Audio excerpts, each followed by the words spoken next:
real estate, stocks, gold, cars, and Bitcoin. Yes, I said Bitcoin. Today we're talking about investments, and cars are definitely legitimate investments.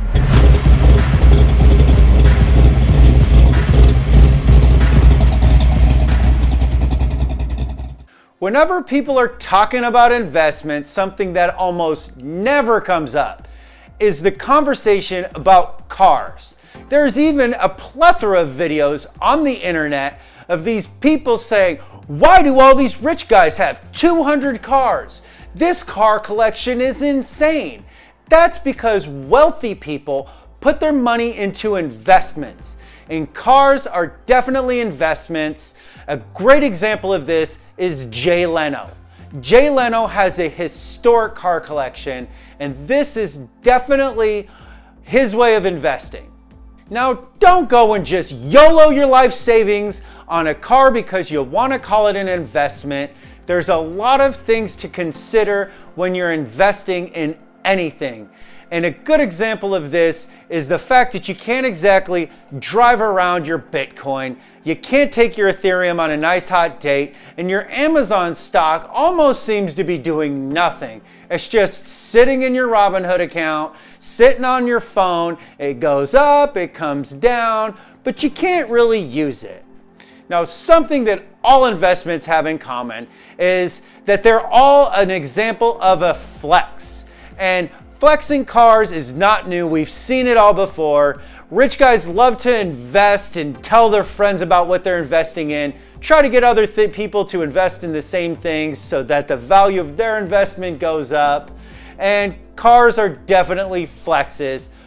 People have been flexing things for thousands of years, and if you've never seen a huge flex, just go to Egypt. Tell me that that Great Pyramid of Giza is not the biggest flex of all time. Vehicles and real estate could be considered very similar investments. One of the examples of how they're similar is the fact that you can upgrade your car or you can upgrade your house.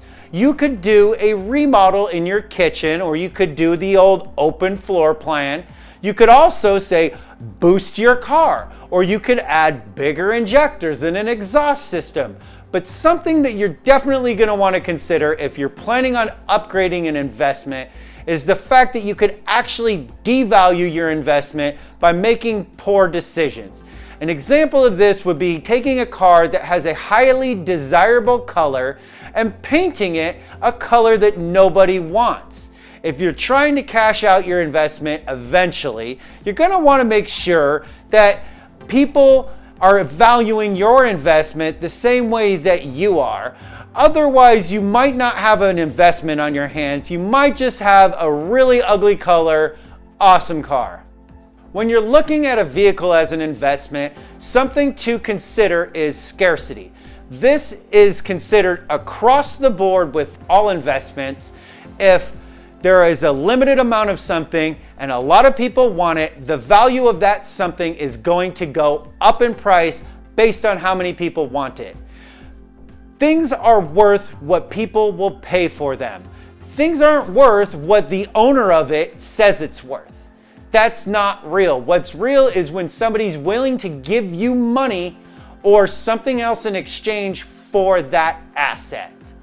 A lot of things can affect vehicle price, just like scarcity, and one of those things is if the car is a limited run or if it's the first one of its kind.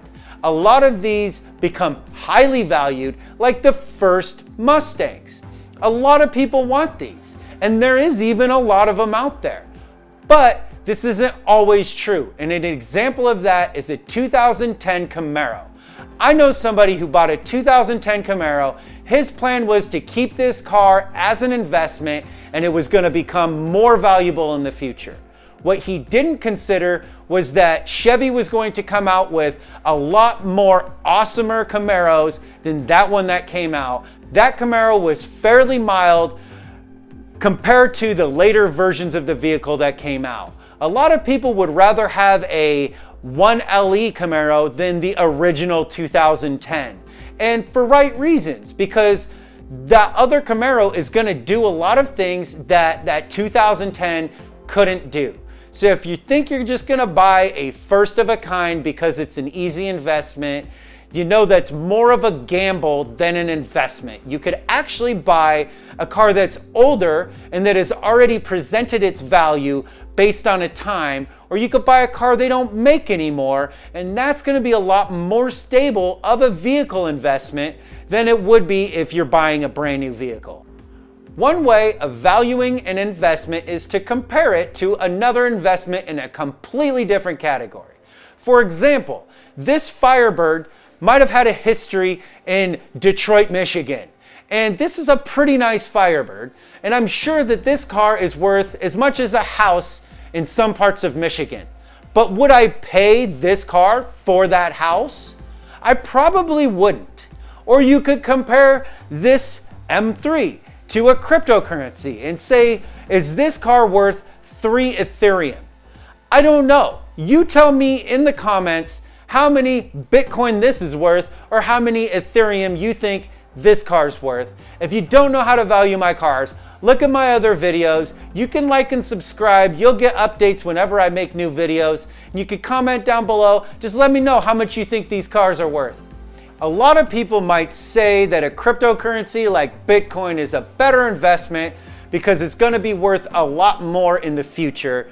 But you could also argue that by saying that that's a risky investment and that these vehicles have been around a lot longer. Therefore, there's a lot more historical data to compare the value of this vehicle, and that's going to be a more steady investment and it's going to be less risky. But you might also have less of an upside opportunity when investing in a vehicle. Now, we've all heard that story that when you buy a brand new car, you drive it off the lot, the second it hits the pavement, that car is worth less than it was when you purchased it. Now, this can be true, but if there's one thing that the pandemic has taught us, it's that this is not always true. Around here in the Pacific Northwest, trucks have gone astronomical. If you needed to buy a new work truck or a truck for really anything, you're going to have to pay a lot more for that vehicle because there's just less of them available. This is the scarcity rule that I was talking about earlier. If there's less of these trucks available, more people need them, the value's going to go up. A lot of people have ordered these trucks and now they're waiting for them to arrive. So by the time they receive that truck, it's going to be worth more than it was when they purchased it. A good example of this is a Porsche 911. Porsches go up in value. This is a very known thing, but a lot of things that people don't consider is that these cars are special. They have awesome paint jobs. There's not a lot of them made, and you have to wait a long time to get your car because they're basically made for you. So by the time you get your special vehicle with your special paint job, there's somebody out there who wants that car right now. And that person might have a lot more money than you, and they're willing to pay for that car. This is going to inflate the price of that car, and if you're going to want to compete in that market, you're going to have to pay a lot more for that Porsche 911. Now, something that I've noticed is that just like stocks, just like an EV vehicle stock that's going to be way overvalued, cars are no different. A lot of these cars are overvalued based on market sentiment. And what that is that's other people's opinions of the car. It's how popular is it and why it's popular. A good example of this is a Toyota Supra. The Toyota Supra, in my opinion, is inflated in price because of the Fast and the Furious franchise.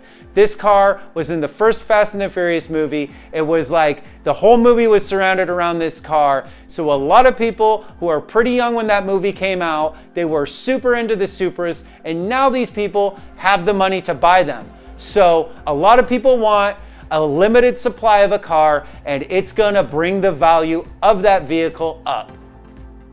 Now, I'm not going to sit here and ignore the fact that I'm sitting next to a Firebird. These Firebirds were in a movie as well. That movie is called Smokey and the Bandit. And just like the Toyota Supra, a lot of people will pay more for the Smokey and the Bandit version of the Firebird because of nostalgia. And nostalgia is pretty intense around vehicles. Something that me and one of my close friends have noticed is that people are very nostalgic about high school vehicles. Like what cars were popular when you were in high school, just like this Firebird. Or when I was in high school, getting out of high school, this car came out, and that's probably the reason that I gravitate towards this vehicle. It had a big market sentiment. I remember seeing this car in magazines, and I thought, I'm gonna own one of those cars one day.